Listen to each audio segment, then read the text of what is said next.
Okay,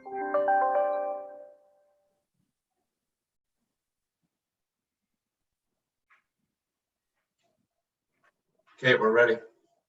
All right. Good evening, everyone, and welcome to the May 6th North Middlesex Council meeting. We're holding this virtual meeting again during an emergency. And if anybody's there, they can click onto our link below if they're watching the agenda to join in on the open meeting. I'll call the meeting to order. Everyone's present. Any disclosure of pecuniary interest, let us know as we go along. Let us know. Minutes of the previous meeting, April 8th, special and emergency meeting minutes. Any questions on that? Any business arising? No? Moved by Councillor Moyer. Second by Councillor Nickel. All in favor? Carried. All right, we're public meetings. We have none, delegations, none. We're going right into department reports. The first one is Jackie. Stop up and close portion of road allowance in former McGilvery Township. Thank you to the mayor and members of council. A report has been prepared for your consideration. The purpose of the report is that the recommendation, within the report is that council receive the report and that a bylaw be considered for all readings in order for staff and the client to proceed with finalization of land transfer documentation. And further, that council approve a 50-50 cost share of the financial obligation of the legal fees required to finalize this transaction. Some background to this matter. In the fall, we had contact from the landowners, Bruce and June Henry, that advised us there was a discrepancy in their client's land description between the municipal tax notice and the land titles office. The discrepancy dates back to the period of around 1990, 1991 to 92, when a road allowance was closed in McGilvery and provided an opportunity to the abutting landowner to obtain that land. And it appears that a bylaw description was not accurately put into place. So it's more of a technical to get the legal description corrected for the clients in order to be in line with what the municipal records say. And as far as I can see in my research, all steps were taken. It was right at the bylaw that requires to be registered at the land registry office. Again, is just a land discrepancy. And it's up in the corner of near Lucan-Badolph border, around airport line in Lucan-Badolph that would continue over into McGilvery. That was closed, and my understanding is Maple Lodge Drive was opened at that time. So again, it's just to correct a legal description to properly reflect what the owners actually owed. And I'd be happy to answer any questions. All right, any questions? Councillor Moyer? Yeah, just looking at the map, Jackie, and where the allowance runs through, there's Bruce and June listed on one side and then Bruce on the other. Is that all in one property or is there two? It's all part of their property. There was a former railroad property, I guess, that dissected through there as well. And it was just that one little chunk that's identified as the 003 along that road allowance that was missed off the legal description. So it originally should have all gone in. The bylaw has been provided to their lawyer to ensure that it will go through registry and correct it. As one parcel. Yeah. Okay. Any other questions? No other questions? We have a recommendation in front of us. Moved by Councillor Nickel, seconded by Councillor Hemming. All in favor? Carried. Thank you. Next report is Jackie again, the COVID-19 land use planning updates. Thank you again to the mayor and members of council. The report was prepared regarding the COVID and related land use planning changes. I have provided a background within the report of where the changes have come from with the province. And there's two options in the recommendation for council's consideration. The main point between the two options is a pause on processing of planning applications until staff have had a better opportunity to explore how public input would be adequately accommodated through virtual meetings. However, as we know, things are changing daily, and even though for right now, we are looking for council's consideration to have that pause. And it's because mainly we're working from home and just trying to ensure that the public does have a fair opportunity. So we are awaiting, there's some other municipalities that are actually starting to process public meeting applications, and they're going to be coming up very shortly. So we will have a good opportunity to see how this is going to work. And if necessary, depending on how long this goes, that we could incorporate that into future agendas. But basically right now, staff want council to be assured that planning applications are still ongoing with clients, and we are ensuring that they will have complete applications that are ready to be processed as soon as the emergency order is lifted. So I'd be happy to answer any questions. I think the report has provided a lot of background, but again, since the inception of this report and even to today, there's a lot of changes that's going to be happening in the next few days that may change this again. But it's basically looking for council direction at this time that consideration be given to continue to pause the planning applications. Okay, questions? Deputy Mayor? Jackie, what impact will that have on the planning that is underway or was previously underway but maybe not completed? So we really have, if council will recall, back in March, we had two minor variances applications. So these changes affected the appeal period of those two application decisions. So what has since happened is I reissued the notice of decision with a new appeal date. So there was a time period that the municipality could proceed with that. So we have done that. So it's getting the appeal period underway for those two applications. We had one application that was slated to come forward that we had to pull because of the emergency. That one is ready to go.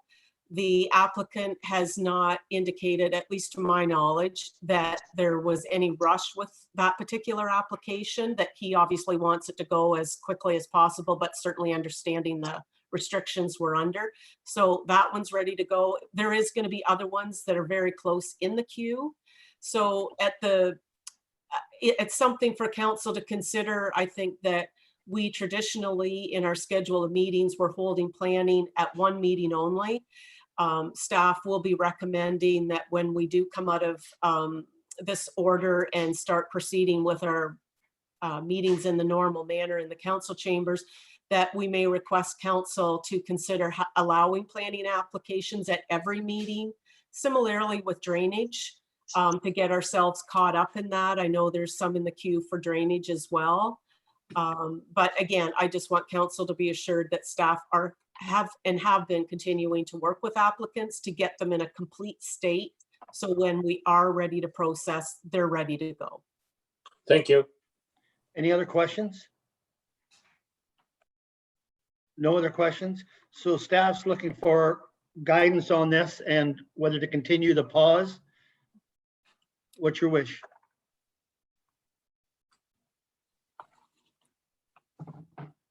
Councillor Keel? No, I think everything is sound on that, but I honestly do think that we should move forward with planning applications as quick as we can to get everything going. Well, the good weather's here now. Let's take advantage of it. So I don't think that it should pose any problem. So are you making a motion to continue with the pause until we go back? No, I'm making a motion that we that if we need to have 2 or 3 planning applications during a meeting, we can accommodate that. Okay, Jackie. Okay, And- so just and then to clarify, Jonathan. I'm, at this point, I'm looking for council's direction on option A that has the pause. Yeah. But just keeping in mind that just because you're saying to put a pause on it doesn't mean that we are not going to proactively keep going with the applications. It's just at this point in time right now, staff's recommendation would be option A. That other that Councillor Keogh is referring to, that's direction that can happen later. Okay. So Jonathan, you had something? Yeah, just to mimic Jackie's point there, we're just seeking direction on the public component of planning applications. We're still receiving planning files to get them ready to go once we lift out of the emergency. And that's where we're coming back later. And what Jackie's alluding to is that we would be seeing more than planning happening on one council meeting in a month. We would be encouraging them to happen every meeting that we have until we get rid of the backlog. This is only reflective of the public component, which would be on a Zoom call like this, receiving public input. Strathroy, and just for clarification, Strathroy, Middlesex Center, and Southwest Middlesex are all entertaining this right now. And it's really because of the capacity of the organization and where their planning files were at the time that they want to satisfy the public component. We don't have as many planning files right now that require that. So we feel that a pause is warranted. Okay. Council? Deputy Mayor? I would move the recommendation, Mayor, that we continue with the Aye. pause. Okay. Seconder? Seconder, Councillor Hemming. Any discussion on that? All in favor? All in favor? Carried. Thank you. Our next is Vic Stellingworth, CBO building activities up to March 31st. Jonathan, are you doing this? Yes. Through your worship, members of council, this is a generic report that we put in front of you just to recap the monthly activity of the building department. There's one point I'd like to highlight, that over the last several weeks, the province has revised their provincial essential list, which has caused confusion within the building industry as a whole. To this effect, staff would encourage applicants to contact the CBO. At the time of writing this report, he was still there, and or myself to decipher need versus essential. Arnie, through this council meeting, will be hopefully appointed as our chief building official. And he's already been working on our behalf through this in-between transition. So I just want to highlight that we're open for business still. And the recommendation before you that council received the building activity report for January 2020 through to March 2020 as information only. Okay, any questions on that from council? Deputy Mayor, Adrian. Thank you, Mr. Mayor. Jonathan, are there any permits that are in the queue right now that have been submitted but have not been finalized? There are some that we have about 20 that are in the queue. We've had some correspondence on activating some of these building permits because the essential list has changed. Right. Before Vic left, he did notify every applicant who was proceeding with an application to either hold their application until it became clear, or that it would be evaluated, but rather held until something changed in the industry. And it just earlier today, the province came out and said that multi-use foundations can now be poured. So there's still changes in terms of reopening as business as usual. So in similar fashion to Jackie's planning report, it's a moving target, and we just want to make sure that we're here to help as much as possible. Agricultural buildings, like farm buildings for livestock, they will continue as normal, correct? I'm seeing Arnie doing this, and my interpretation is yes, they've been fully exempted from the last time we had council. Okay, thank you. Okay, any other questions on this? Need a motion to accept the report? Councillor McClinchy and Councillor Moyer, all in favor? Carried. Jonathan Lampman, Dixon Drainage Works, appointing an engineer. Your mayor, members of council, what you have in front of you is a report to appoint the engineer on the Dixon Drainage Works. Just a little background. Staff received a petition on February 5th, 2020 from a landowner requesting that proper outlet consisting of main drain and possibly 3 branch drains be done to fill the Dixon Award drain, and that both drains are on the east side of Pete Seavey Road. The recommendation in front of you is that you receive this report and appoint RDOB Engineering as the engineer to the drainage. Any questions on that? No questions. We have a recommendation. Moved by Councillor Nichols, seconded by Councillor Hemming. All in favor? Carried. Jonathan, you're up again for the Watson Drain improvement. Your mayor, members of council, just to give you a little summary. Request for improvement was received on April 17th, 2020. The owner is requesting the following improvements on the Watson drain. Bank stabilization, replacement of new drain crossing, realignment of the existing open drain, and better outlet for the Campbell drain. The recommendation in front of you is that you receive the request for improvement to the Watson drain under Section 78 of the Drainage Act. All right, any questions? No questions? We have a recommendation again. Councillor Moyer, seconded by Councillor Keogh. Discussion? All in favor? Carried. Our next report, Jonathan Graham, the appointment of the CBO services from Middlesex Center on a temporary basis. Through your worship, members of council, the report before you is to appoint, or that the recommendation is that council approve the agreement and retention of Middlesex Center for the services of the chief building official CBO for a period of 6 months plus or minus.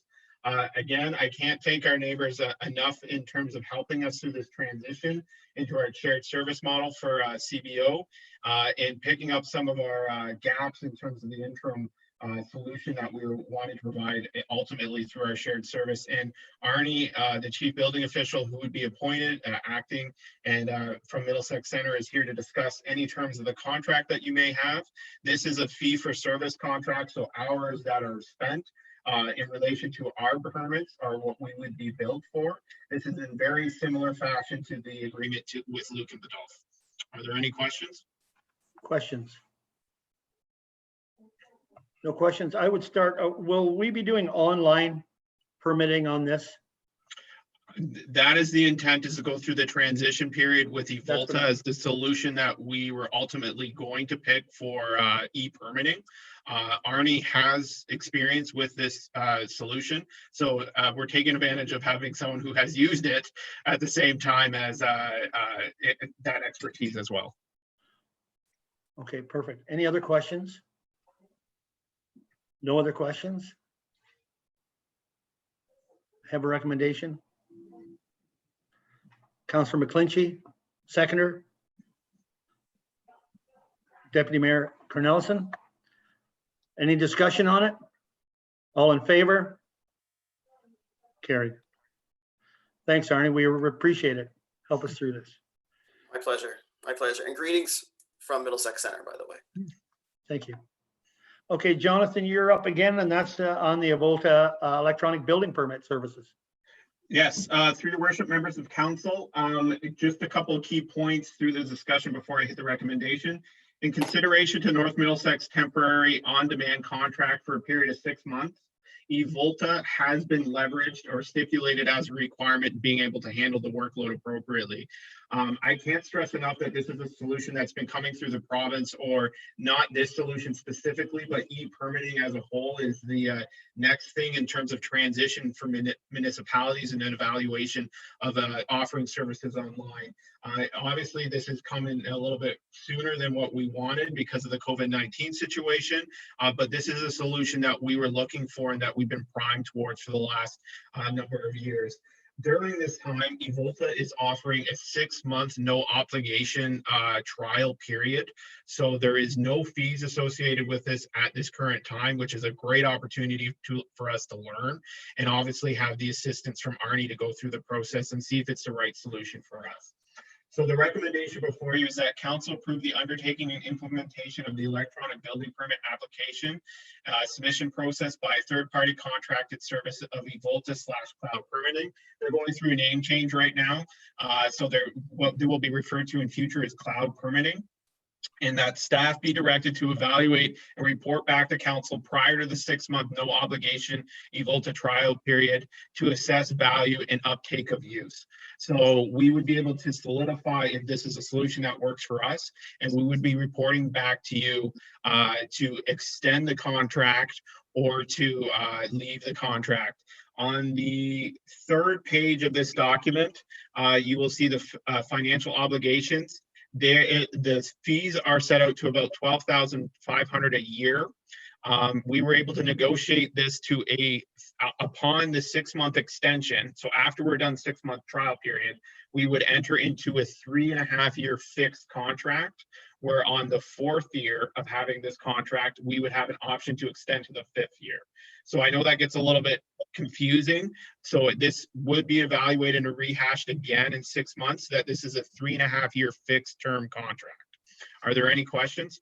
Questions? Councilor McClinchy. Okay, I'm just looking at the annual service fees. And so it doesn't change then. After year 5, it's 12,500. That is correct. Okay, so it's every year, like year 2, 3, 4, 5. Yes. Okay, Councilor Moyer, and then the Deputy Mayor. Yeah, and I don't know if Arnie can maybe give us a little bit of advice on this. What are the benefits of this program? Have you seen efficiencies? You're going through, you're processing more permits. I mean, it's obviously at other costs, $12,500 to us a year. So what kind of benefits are we having from it?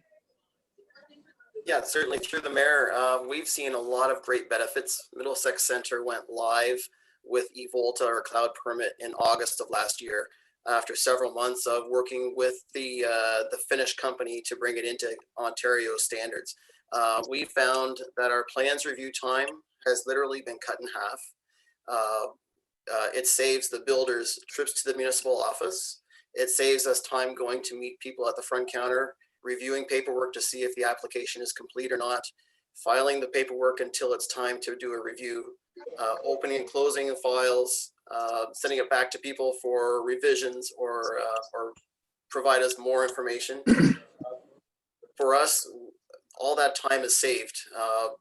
The builder sitting at the office or at their house can do all the work on their computer at home or at the office. The application cannot be submitted until it's complete. So that saves staff time of accepting applications that are missing septic drawings or missing conservation authority approval. They can only submit a complete application, and it's pretty well spelled out in there what makes an application complete. So you're not wasting staff time.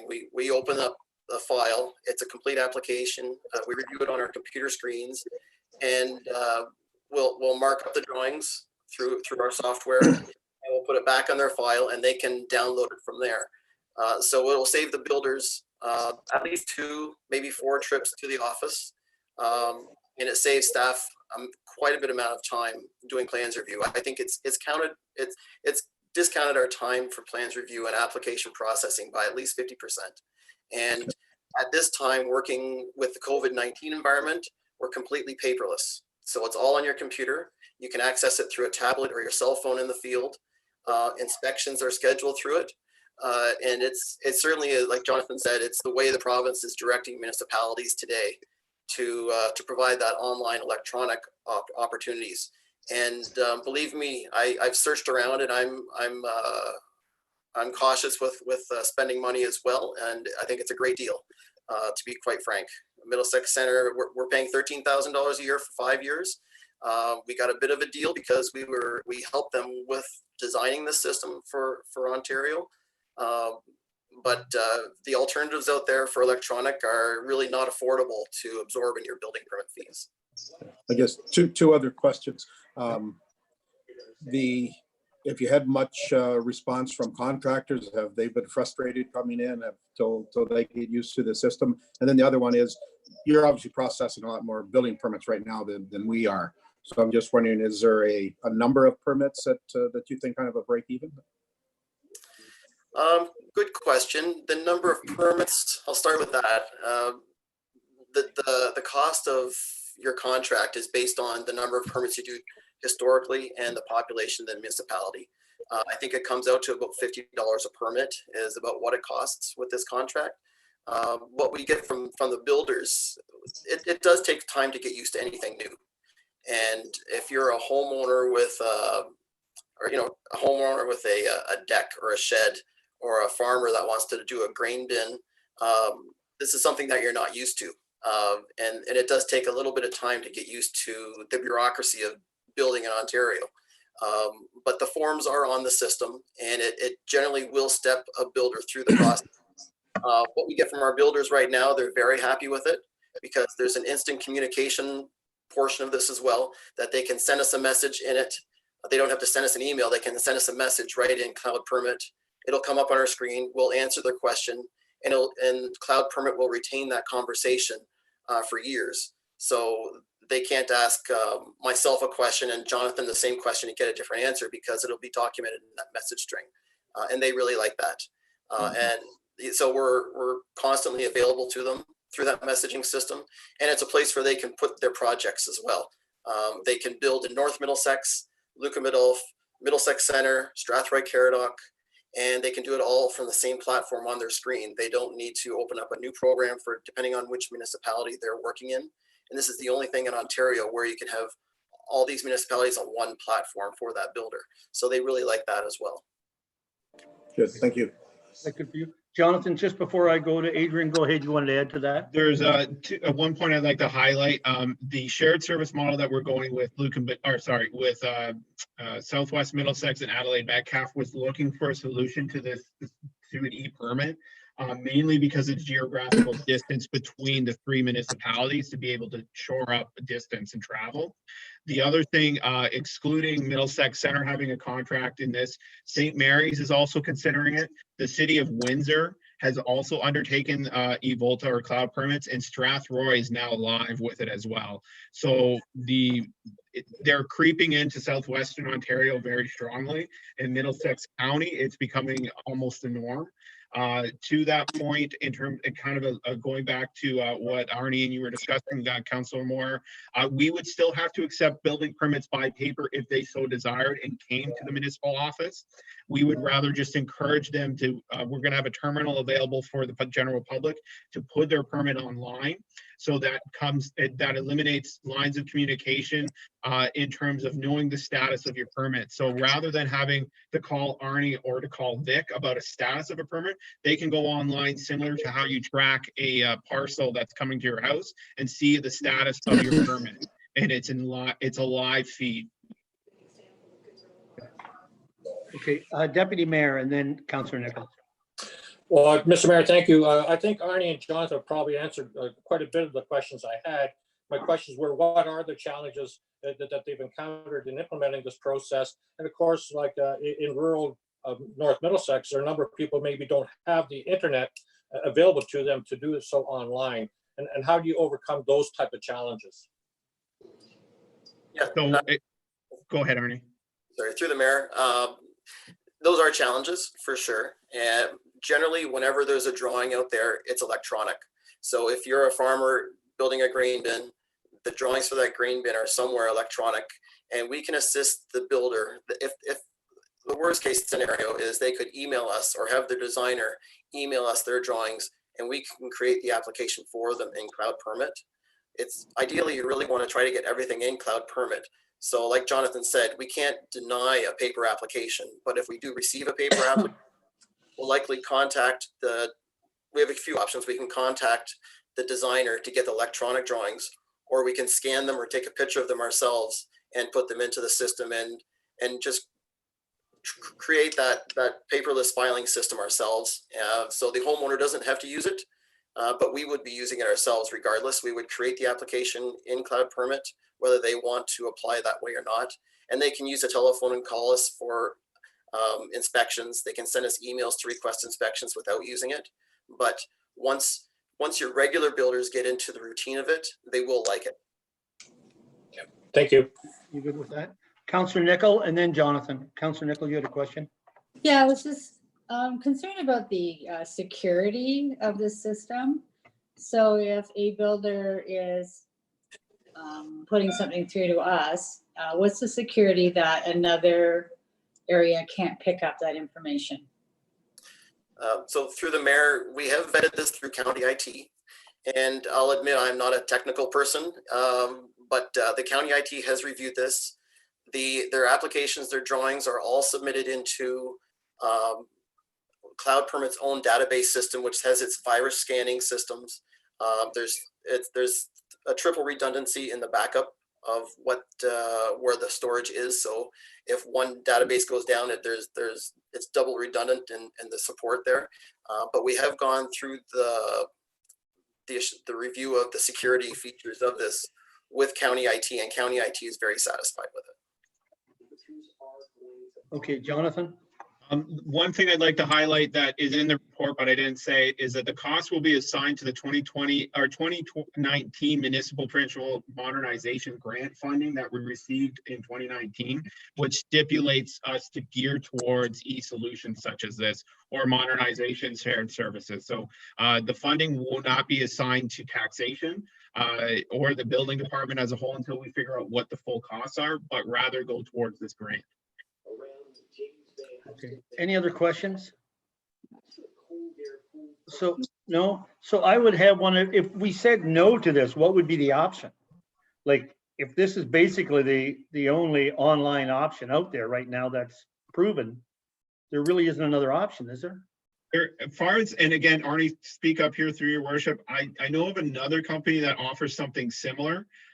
But what I do know through the fringes of the conversation at the county level and even through Arnie's efforts is that a lot of the legwork that Evolta had to go through about 2 years ago to come in the market was actually satisfied by Arnie because he was the guinea pig, as it would be, to get this through. So it's a solution that's not built here. It's built in Finland, but it's been adapted, I think, very well to Middlesex County as a whole.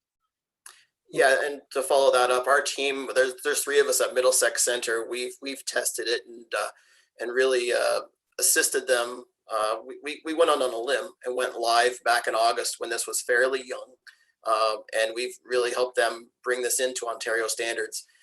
And I don't see very many options at all, to be quite frank, for a small to mid-sized municipality, 20,000 population or smaller. I think this is the option. All right, I guess my last comment would be, Jonathan, when we talked about this, you talked about recommending council actually do an application, like just a test application to find out for ourselves what it's like. I would strongly encourage that through your worship to see the ease of the use of it to the point of how fast this was integrated. We've been able to get to a position that we're ready to go live tomorrow if it's approved. Of course, there's always going to be a little bit of hiccups, but I would strongly encourage council to monkey around with it to see if you can break it. That's the best way of testing IT. See if you can break it. Okay.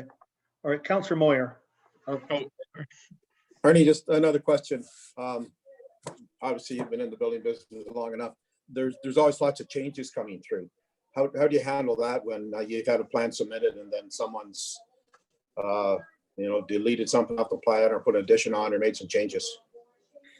Yeah, so through the mayor, certainly from time to time, there's changes to plans. If they want to change an addition or a renovation or something like that, they can upload revised drawings to their current file. We can review whatever those drawings are. You can constantly upload drawings to it and again, message through it about what they want to do. So that's Okay, so it's a living document. Then it's not, you don't start from scratch again if you make changes. So. Correct. Yeah. And if I may just add to the last conversation you had there, if you do go into Cloud Permit and practice and play around with it, I ask that you please don't submit the application, because once you submit the application, it begins a numbering system that we would have to delete it, and we would appreciate maybe not submitting it. You can create the application and you can apply to build a school or an office or a house or a septic system and see what the required attachments are and how it reads. I just ask that you don't push click or click the submit button. Sure, sure. That makes sense. Thank you. All right. Any other questions? No other questions? We have a recommendation in front of us. Councillor McClinchy, you're moving that, and Councillor Moyer, seconder. Any other discussion on it? All in favor? Carried. Thank you. We have, that's it for our reports. So we have passing of accounts, and that's Tracy. Thank you, Your Worship. This report is recommending the payments of the accounts and invoices in the amount of $884,956.19. Questions on it? Yeah, questions? Councillor Hemming. You're on mute. I got this. Just get the things. This sec. Uh-oh. Now he's gone. Yep. We can hear you though, so go ahead. Oh, you can? Okay. Yeah. Okay. Oh, the Pacina brickwork. What was the brickwork that he did for us? Can you repeat what Vicina? The Pacina. Bornish Patina. Yeah, Bornish Pacina. Sorry, yeah. What was the brickwork that they did for the municipality? You know. I believe that's some. There was someone back into some posts at the Elsa Craig Community Center. Oh, was that for yeah. those pillars? Yeah, yeah. Okay, They were yeah. long term in getting the billing to us. So You're correct, Mike. It's for the pillars at the Elsa Craig Community Center. Okay. Okay. Other questions? Yeah, I have. Councillor McClinchy. I had the same question. Oh, okay. It was the same one. Yeah. Any other? Councillor Hemming? Yeah, I have another one. At one point, are we looking into options on accounting firms or no? Accounting firms? Yeah, like So two things are happening, through your worship, two things are happening in 2020. As you may be aware, we were approved for the grant for $75,000 for a line-by-line audit review or a book review going back 5 years. So we'll be executing that in the near future to be able to go through that. And why I bring that up is we would foresee some of the workload being able to be transferred for our 2020 audit, possibly through that. The other one is Tracy and I have been working on a new RFP for seeking a new accounting firm for our not our day-to-day, but our yearly audit that's required. In fact, we have to tender that every 5 years. We haven't done this in quite some time, so we're going back into conforming with the Municipal Act. okay, yeah. Thank you. Any other questions?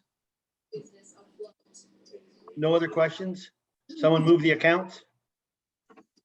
Councillor Nicol, Councillor Hemming, all in favor? Carried. Thank you.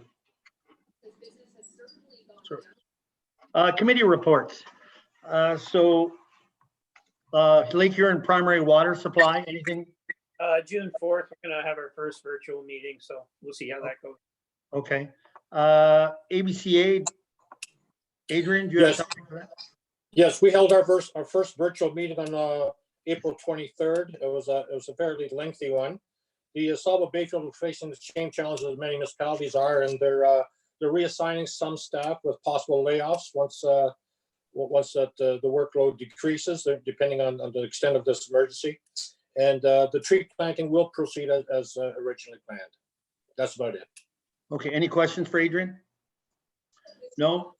Blue water recycling, We had our first Zoom meeting back in April, and it's all on there for council to review. yeah. Any questions for Doreen?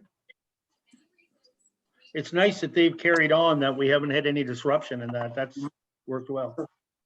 EDAC, we haven't had anything there, I don't believe. The local school was canceled, I see. Right? The Recreation Committee is canceled, so there's the rest, I think, are all canceled except for Aqua. Do you have anything, Jonathan?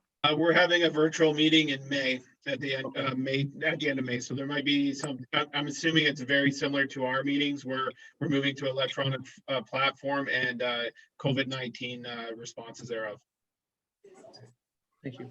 No other questions on the committees? All right, correspondence. Watson and Associates, comments on draft regulation changes to the DCA. Any questions? North Middlesex Community Policing Minutes, February 2020. Councillor Nickel. Yes, sorry. They have just asked us this week if we could possibly set up the radar speed notification board on Queen Street. And they're asking for West Corners Drive down Queen Street because of speeding in the area. Okay, Jonathan, can you speak to that? we'll get it out there. It completely slipped my mind, to be honest, and I'll make sure it gets out there ASAP. Yeah, okay, thank you. It's just a request that came in from the policing committee, so. Okay. Aqua client update, April 20th. Anything there, receive and file? Gray County motion support regarding exemption, 100% exemption of excise tax on 100% of Canadian wine.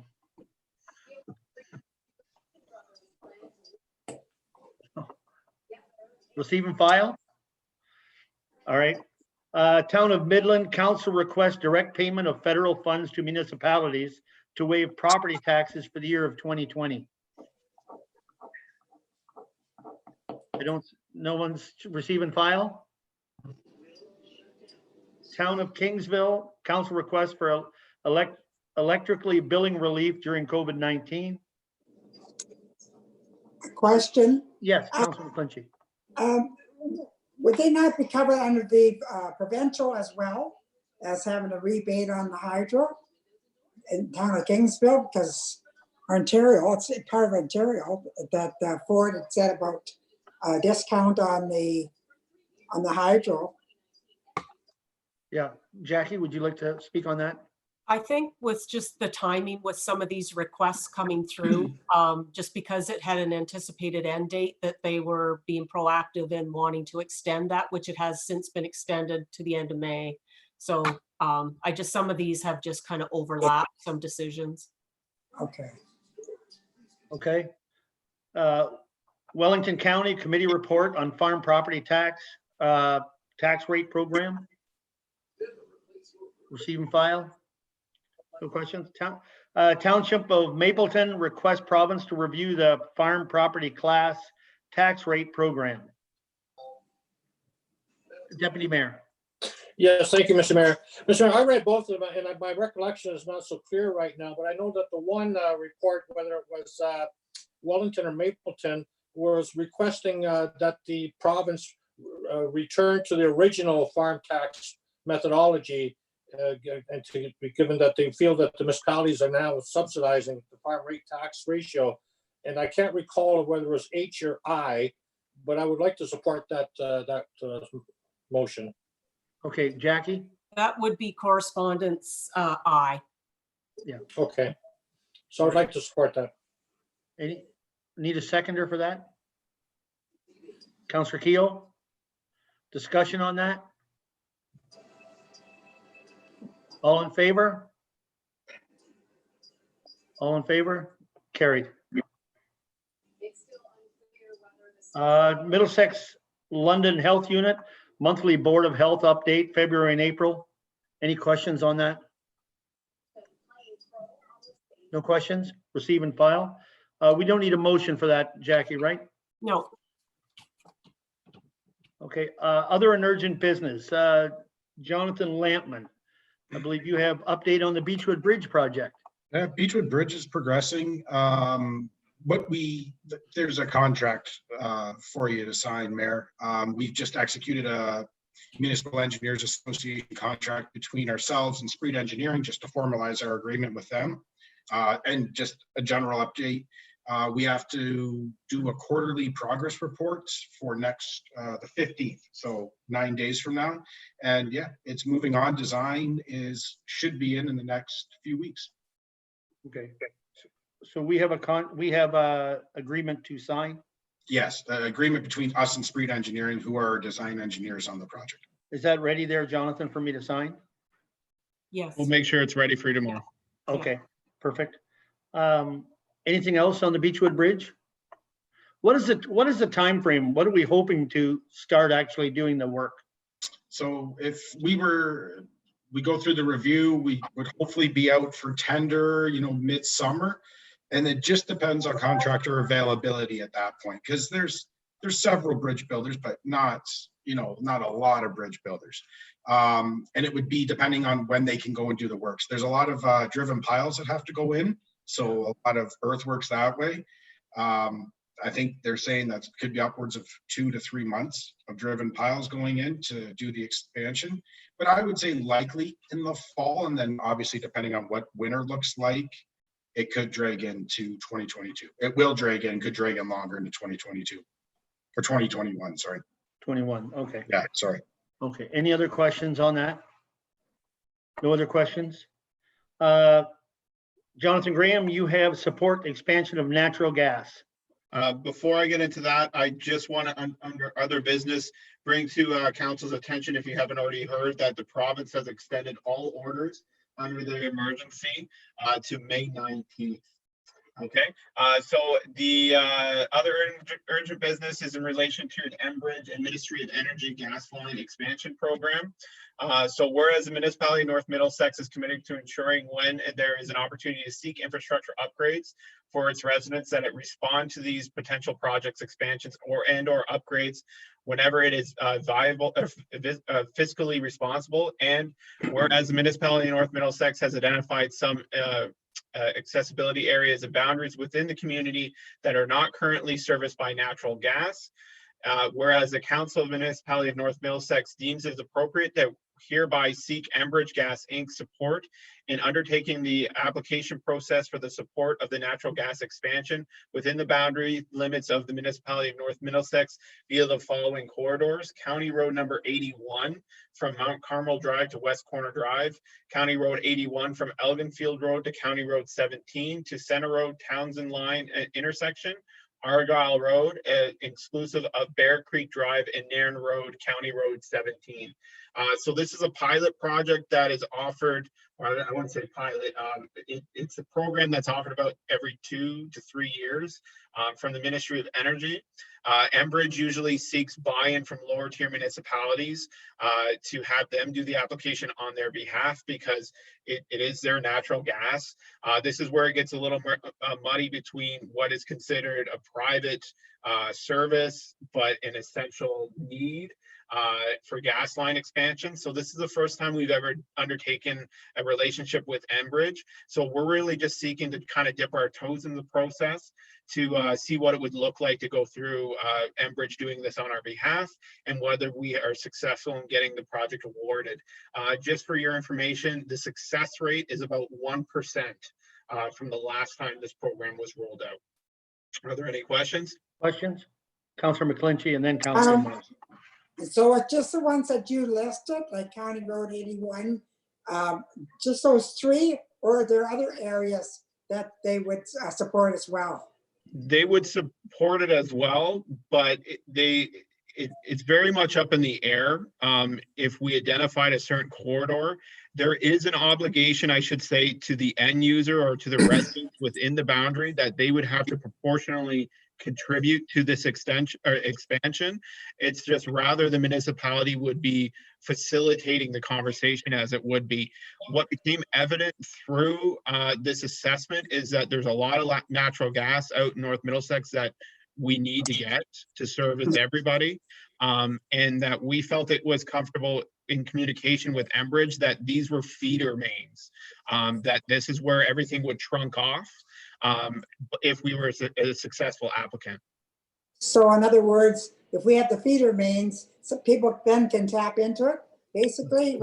That's our rationale to it, but we don't have full access to Enbridge's capacity analysis.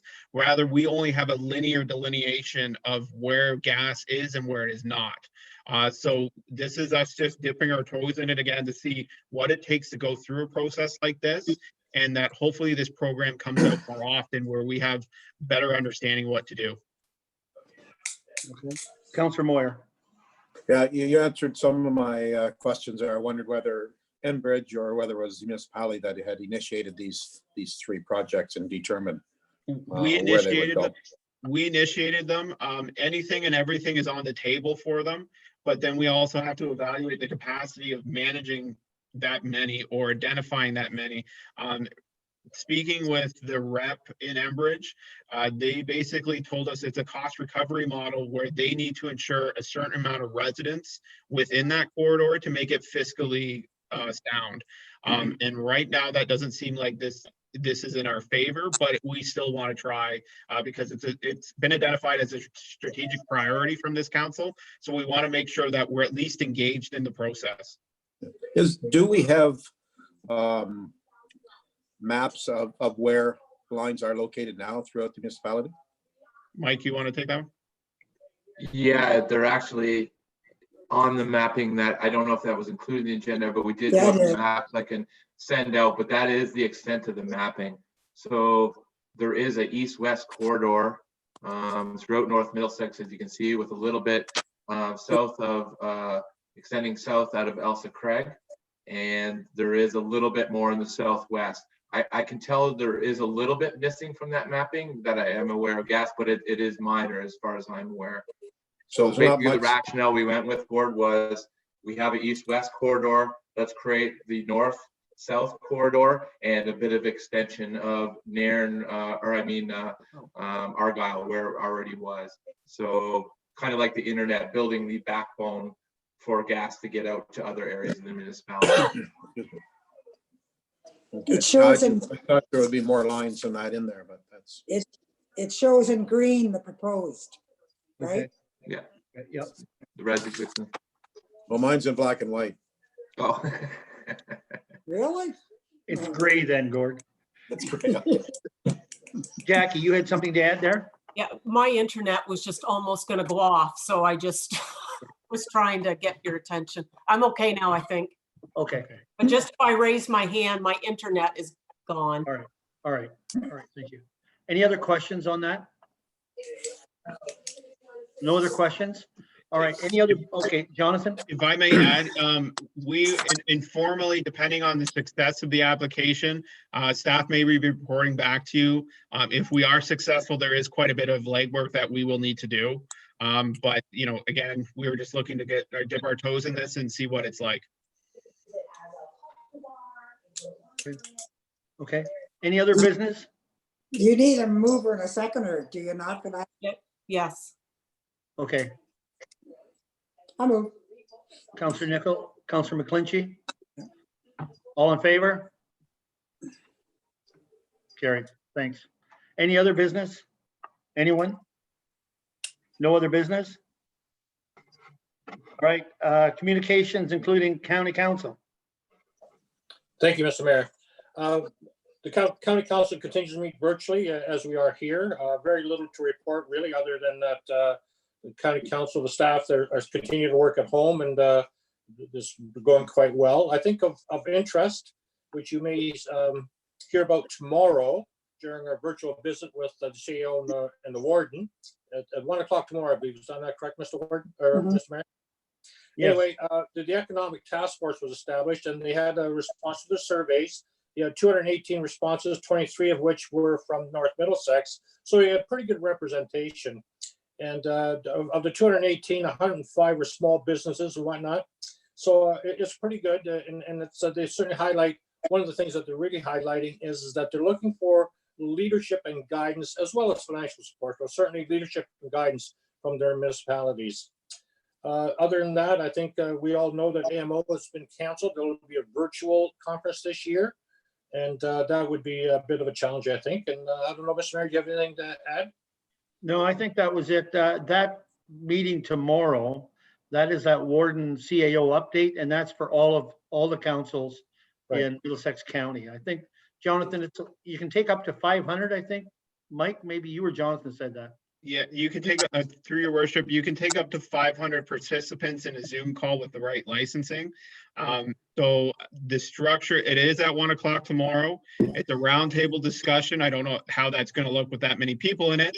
But the idea is, or as far as I know, is that to almost let every department head within the Middlesex County speak on behalf of some initiatives that they're undertaking generally and through the COVID-19 pandemic, and then open it up for question and answers.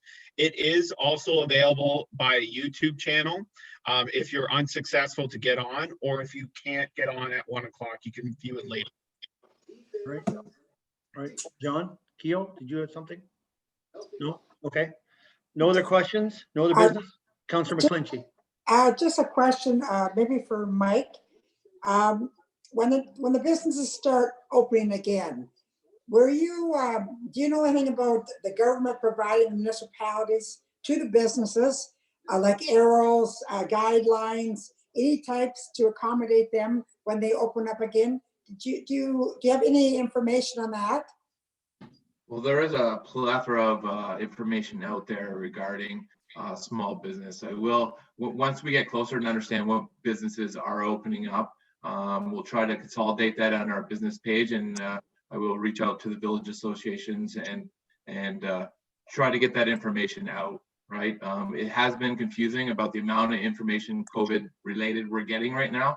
So we will sort it out, and we will provide what businesses can contact for funding, or some of what they have to do to open. And I think we've pushed that out through the mayor's message. If there is an individual business looking for information right now, please reach out. If you talk to anybody, we don't have all the answers right now. We're sorting through it, but we'll get it answered.